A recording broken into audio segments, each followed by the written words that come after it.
Hey everyone. On the story for today. I cheated on my husband, now he's vanished without a trace. I made a dreadful mistake and I'm afraid I'll have to face the consequences for the rest of my life.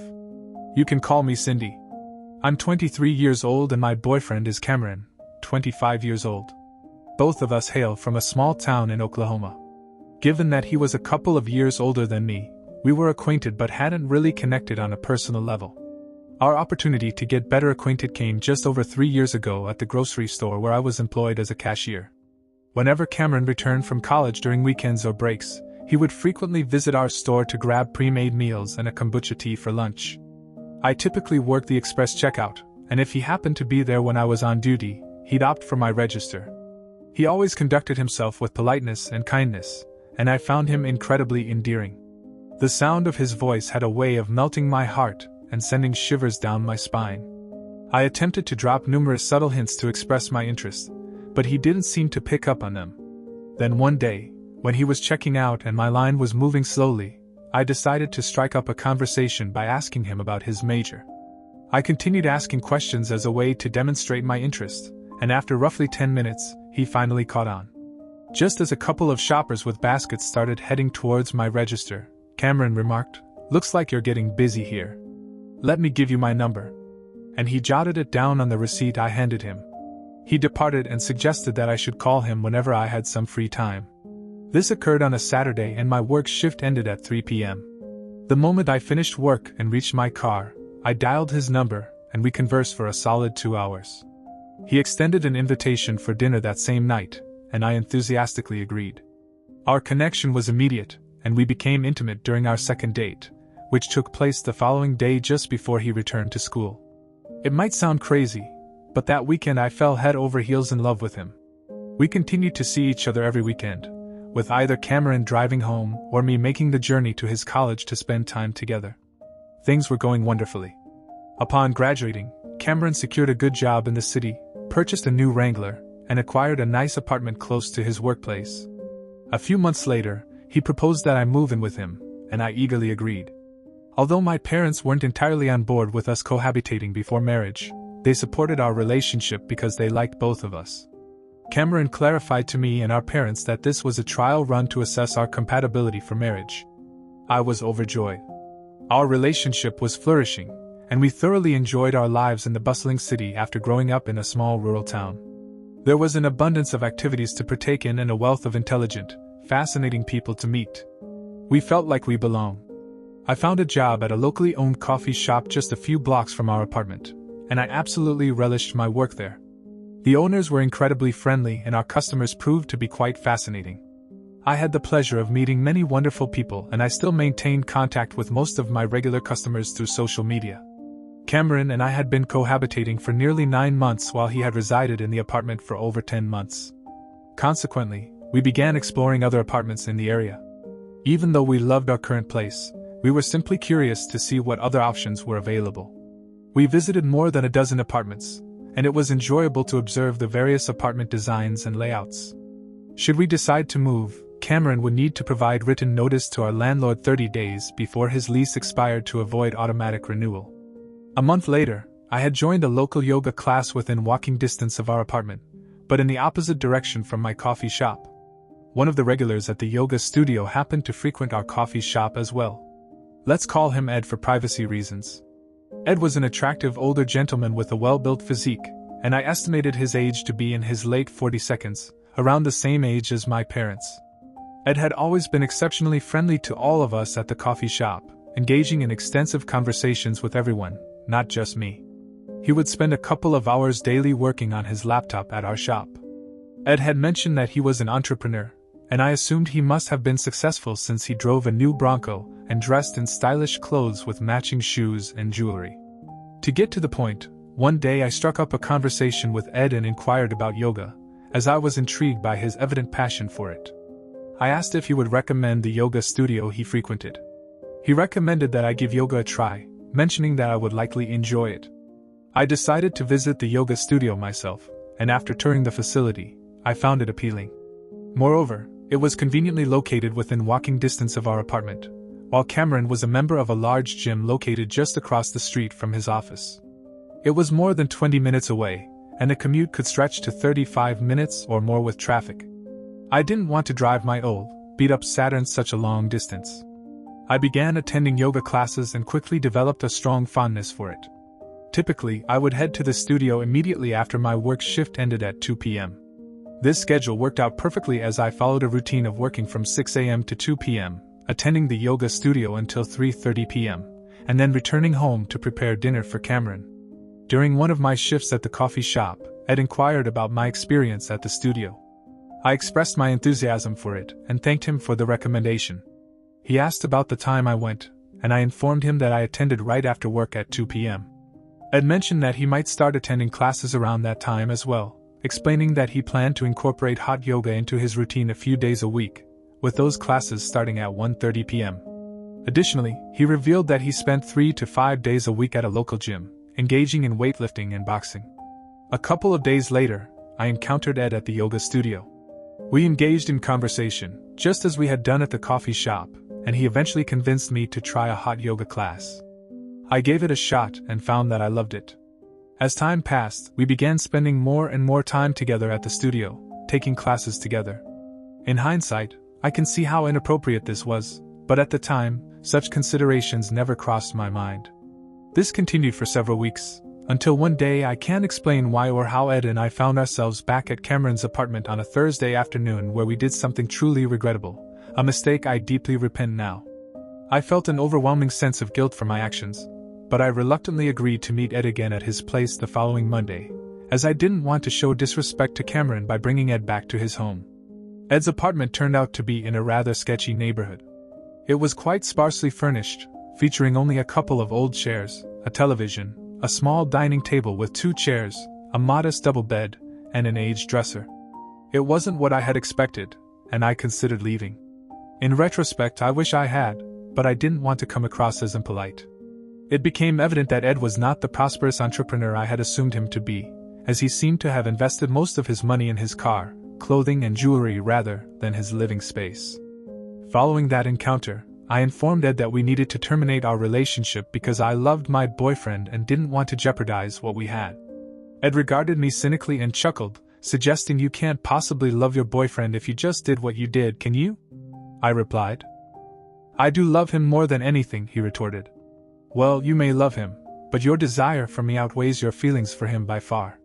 It was a harsh reality check for me, and I insisted, "No, that's not true." I gathered my belongings and left Ed's apartment. As I exited, I felt tainted and incredibly foolish for my actions. This wasn't characteristic of me. I promise it's not. I don't know, but what happened with Ed occurred during a time of the month when my hormones often feel uncontrollable. This isn't an excuse, I'm simply attempting to make sense of my actions. I spent the rest of the afternoon in tears until Cameron returned home. We had dinner, watched TV, and relaxed on the couch, but I noticed that Cameron seemed distant. He had been feeling unwell for several days, so I assumed it was because of that. On Tuesday, he appeared normal but still kept his distance, mentioning that he didn't feel quite right. It had been nearly a week since we had been intimate, and I started to worry about his health because we usually weren't abstaining. Looking back, I suspect he might have known about Ed and me and was keeping his distance. On Wednesday, I got home just before 3 p.m. and reached for my apartment key, but it wasn't on my key ring. I began to panic, wondering if it had somehow fallen off. The key itself wasn't broken, and all my other keys were still there, but the apartment key was missing. I considered the possibility that it had broken off, but I couldn't figure out how. Then the thought crossed my mind. Could someone have taken it off my keyring to gain access to our apartment? In hindsight, I realized that Cameron had removed it. I tried calling Cameron multiple times and sent him text messages, but there was no response. This was unusual because he typically would send a quick text saying he was busy. I decided to go to the apartment office and ask them to let me in. As they had keys to all the apartments in our building, I explained the situation to one of the coordinators, who then went into the manager's office and closed the door. A few minutes later, they called me back into the office and asked me to take a seat. The manager explained to me that Cameron had moved out that morning and provided a letter to terminate the lease at the end of its 1-year term. Upon hearing this, all I could manage was to utter a shocked what before bursting into tears. The manager informed me that Cameron had left several bags of his belongings for me in the adjacent office, which they had locked. They escorted me to the office, where I found 3 large laundry bags containing all my personal belongings, including numerous gifts I had purchased for Cameron over the years. It suddenly hit me that he must have known about Ed and me, and I completely fell apart in front of these compassionate ladies. They kindly assisted me in carrying the bags to my car and even urged me to sit down for a few minutes, concerned about my emotional state and safety on the road. The manager inquired if there was someone they could contact on my behalf. I declined, assuring them I would manage on my own. I mentioned my intention to sit in my car and regain my composure before departing. I also inquired about whether Cameron had provided a forwarding address, but they explained that they couldn't disclose it due to privacy regulations. They went above and beyond, offering me some bottles of water, granola bars, and a box of tissues. Their kindness prevented me from making impulsive decisions in my distressed state. I remained in my car for over an hour, sobbing and contemplating my next steps. I made numerous attempts to reach Cameron both on his cell phone and at his office, but received no response. In one of my messages, I inquired if I could stay in the now vacant apartment until the end of the lease, since he was the one paying for it. I hoped this question would prompt a response, but it didn't. I knew he was furious. Interestingly, he hadn't blocked my calls or messages, which provided a glimmer of hope. Although I briefly considered going to his office to confront him, I ultimately decided against it, as I didn't want to create a scene in his workplace. Any actions that might jeopardize his job or professional reputation were out of the question, as he was highly regarded within the company and had a promising career ahead of him. Instead, I opted to drive aimlessly around town for about an hour, pondering my next steps.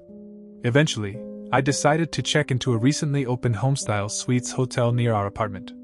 They were running a grand opening special with rates at $179 per night, or $1,399 per week. It was essential to find a place to stay, even though I knew I couldn't afford an extended stay there. Once I settled into the hotel room, I spent the entire night in tears, wondering how Cameron had discovered the truth. I could only come up with 2 possibilities. Firstly, that Ed had informed him directly or through someone else. And secondly, the unsettling thought that Cameron might have had surveillance cameras in our apartment. I hoped fervently that it was the former, as I dreaded the idea of Cameron witnessing me with another man. I felt utterly ashamed of myself, like a terrible person who had inflicted pain on the person I loved most, and who had treated me so well. The following day, I received a call from my mother, and she was incredibly furious, more enraged than I had ever heard her. She demanded, "What on earth did you do?"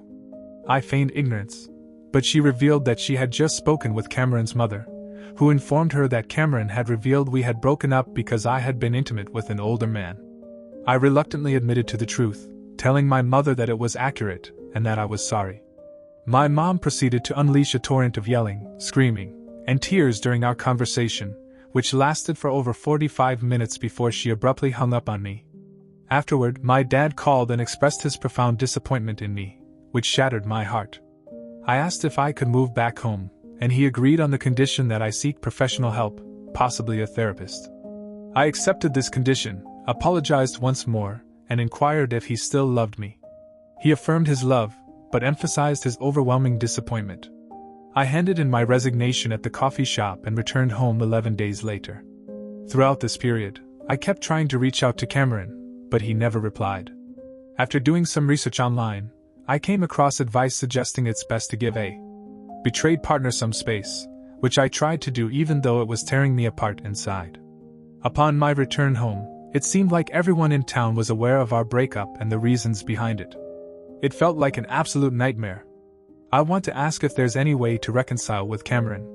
I'm unsure of how he discovered the truth or what he might have seen, but given his personality, I fear he may never be willing to communicate with me again. My love for him is profound, and I'm fully aware that I need to make every effort to win him back, irrespective of the outcome. I'll carry the weight of my actions as regret for the rest of my life. Thank you, and I kindly request that your comments be compassionate. Update. I'm back home now, living with my mom and dad, and I've taken a job as a cashier at a newly opened dollar store in town. It seems like everyone in this town is still talking about me, and I can't help but feel incredibly embarrassed. Somehow, people managed to figure out that Ed was the person I cheated with and did some online research. To my shock, I discovered that Ed is actually 62 years old. I had no clue about his age and had previously thought he was in his late 40s. What's even worse is that he has a criminal record dating back 17 years, with 2 newspaper articles about his past arrests and trials still accessible online. I could have easily found all this information with a simple online search, but I was too preoccupied to do so. It's still hard to believe I acted the way I did during that time. I feel like an utter fool now. Not only did I betray the man I love, but I did so with someone who's far from admirable. I hope the town's gossip will eventually die down in a few months, as I don't think I can bear living here much longer. It's taking a heavy toll on my mental well-being. Some days I contemplate just locking myself in my room and not facing the world. My parents are deeply embarrassed by my actions. They've made it clear that if I ever repeat something like this, they'll disown me without hesitation. They believe I brought profound shame to the family, which has only intensified my feelings of self-disgust. I've been grappling with severe depression as a result. Throughout this entire ordeal, Cameron has not reached out to me. We haven't exchanged a single word since the night before he locked me out of the apartment. I just wish he would pick up the phone and express his anger or any emotion. Really. At this point, all I want is to apologize to him face to face. It would provide me with some sense of closure. I've been in therapy for a couple of weeks now, and it's been helpful. My therapist is compassionate, but also quite straightforward following her advice. I've refrained from trying to contact Cameron and has started focusing on self-improvement. She pointed out that I've already extended my apologies through text and voicemail. Cameron is aware of it, but evidently he wants nothing to do with me at the moment. Over the past week, I've concentrated on my job, maintaining a healthy diet, getting enough rest, and taking long walks. I do feel better, but I still miss my partner. I'm taking each day as it comes, hoping for a reconciliation with Cameron, but also preparing for the possibility that it may not happen. I have no intentions of dating anyone anytime soon, despite receiving requests from 4 customers at the store. My heart and mind are still firmly under Cameron's influence. I don't anticipate providing any further updates unless we manage to reunite. Best wishes and thank you to all of you. Alright, that was a fun story. Now let's move on to another exciting one. Stay tuned and let's dive in. I'm almost done with my divorce after being married for 23 years to my wife, Connie. We got married when I was 23 and she was 21. We met at college during my 3rd year and we quickly got together. We knew we would get married, and we did, right after she finished college. I found a job at a company near where I grew up. My parents ran a working farm there, with 8 full-time and 45 seasonal workers. I grew up working on the farm, and so did my brother Bill. He's 3 years younger than me, and he didn't go to college. Instead, he worked as a laborer on the farm. Over the years, Dad tried giving Bill different management roles, but he preferred being a farm laborer, doing his job and getting paid. He continued doing that until he passed away from cancer earlier this year. The farm has nearly 700 acres and 3 houses. My parents live in the main house, which is set back from the main road and also houses the farm office. My brother lived in the small carriage house where the driveway meets the main road. My wife, kids, and I live in a farmhouse that's 3/4 of a mile down the main road from my parents and brother. My parents purchased the neighboring property through the business to expand the farm and preserve the farmhouse. All 3 homes belong to the family farm corporation, and my brother and I lived in our homes without paying rent.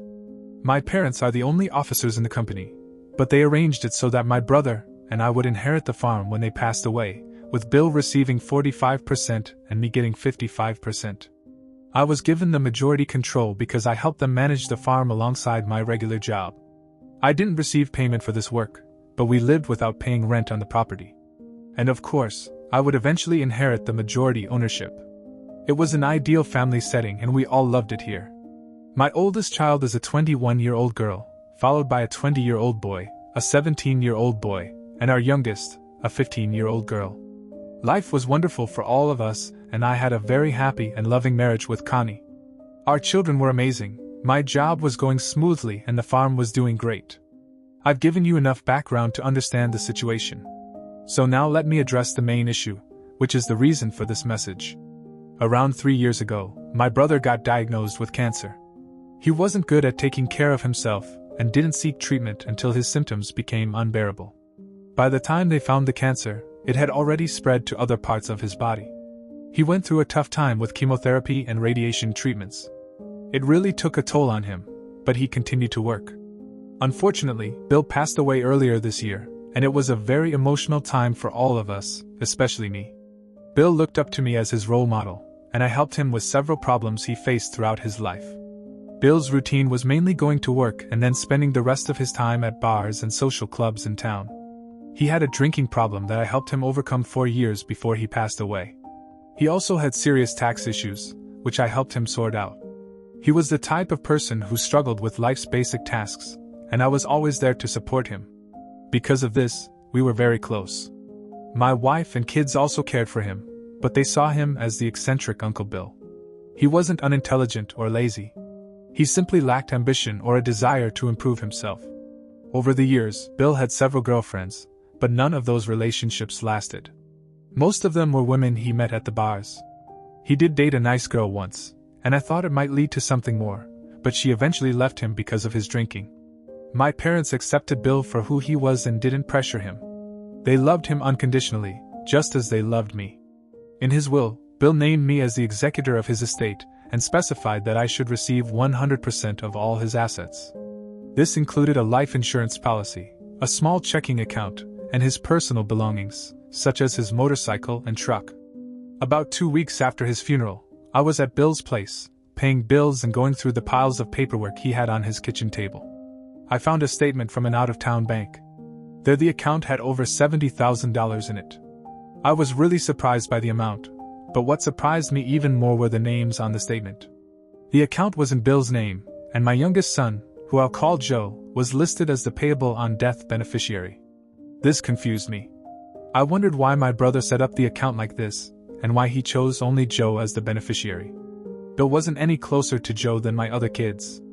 In fact, he was probably closer to the rest of my kids than Joe. I was puzzled but couldn't figure it out. I thought about calling my wife and parents to tell them, but then I decided not to do it just yet. The next day I went to the bank. Since I was the executor, I could find out that Bill opened the money market account a month after Joe was born and regularly added money to it every 2 weeks. At this point, I started thinking, there must be some connection between Bill and Joe. I even wondered if Bill and Connie had an affair. Was Joe actually Bill's son? It was making me really anxious. That night I went back to Bill's house and went through his files, trying to find something that could give me a clue. I spent hours searching through everything in the house, and then I found it, something that changed my life forever. It was 2 old photos of my wife. In one she had no shirt on, and in the other she was holding a beer and wearing nothing at all. Both photos were taken in Bill's bedroom. My whole world fell apart.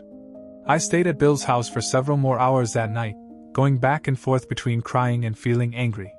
Eventually, Connie called and asked what I was doing, so I went home. I didn't confront her right then because I needed time to think about what I wanted to do. I actually considered just ignoring what I had found.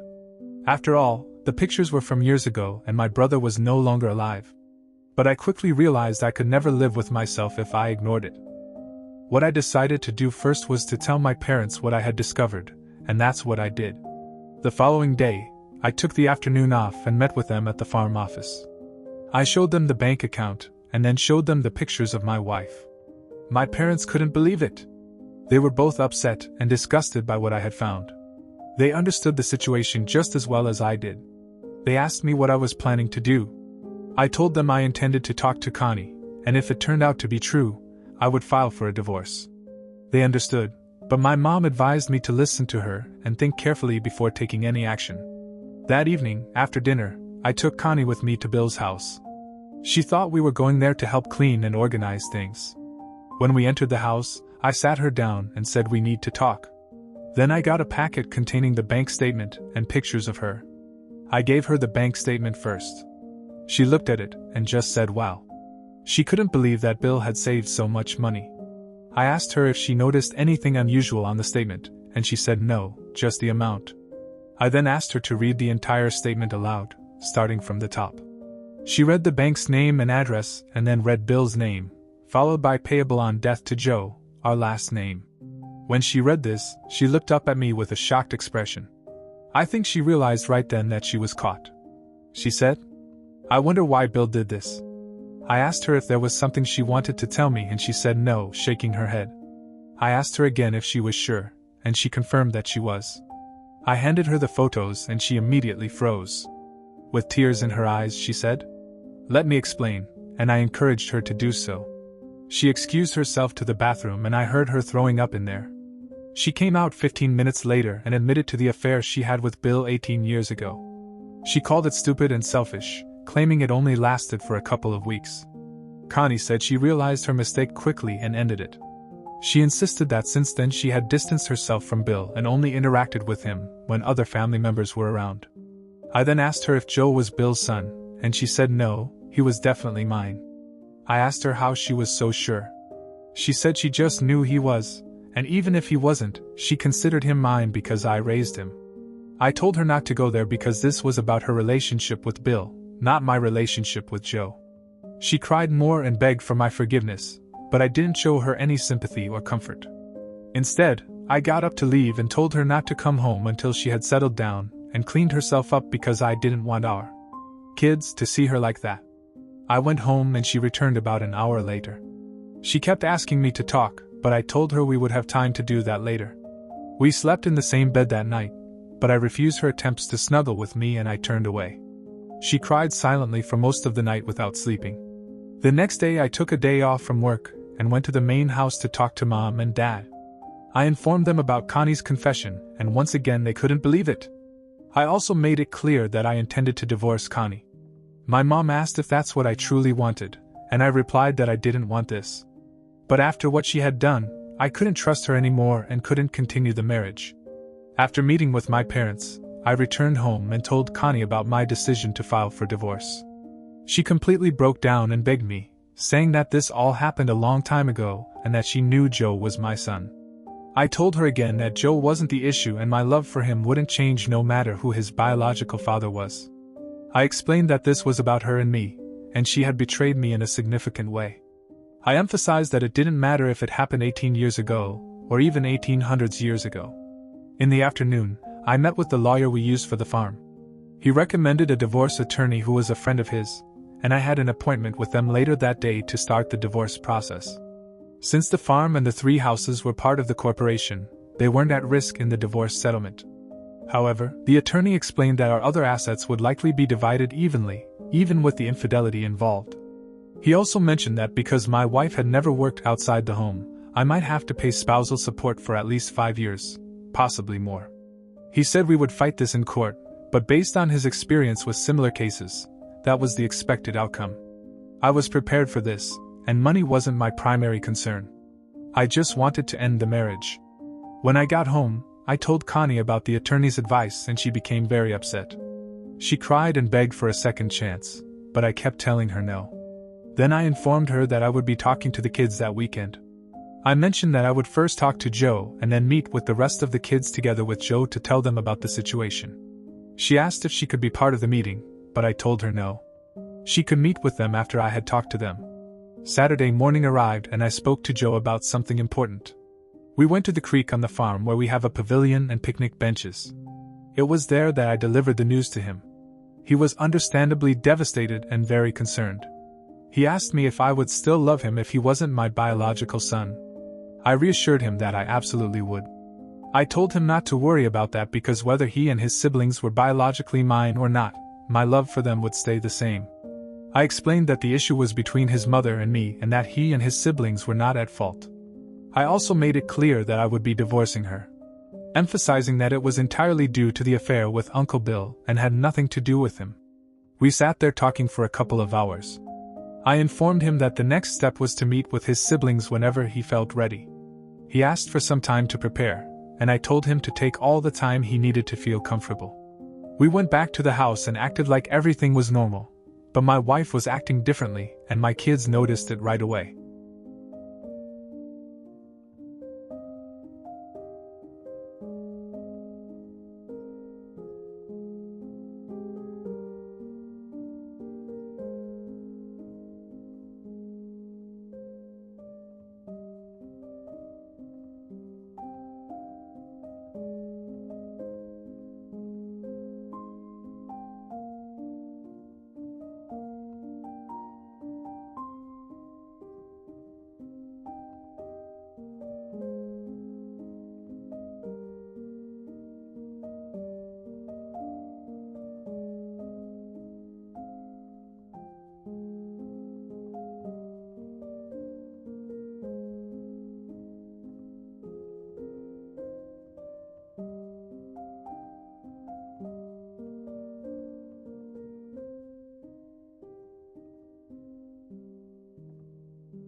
Well, folks, that will be all for today. I hope you enjoyed today's video. Don't forget to like, comment, and subscribe. Stay safe, everyone.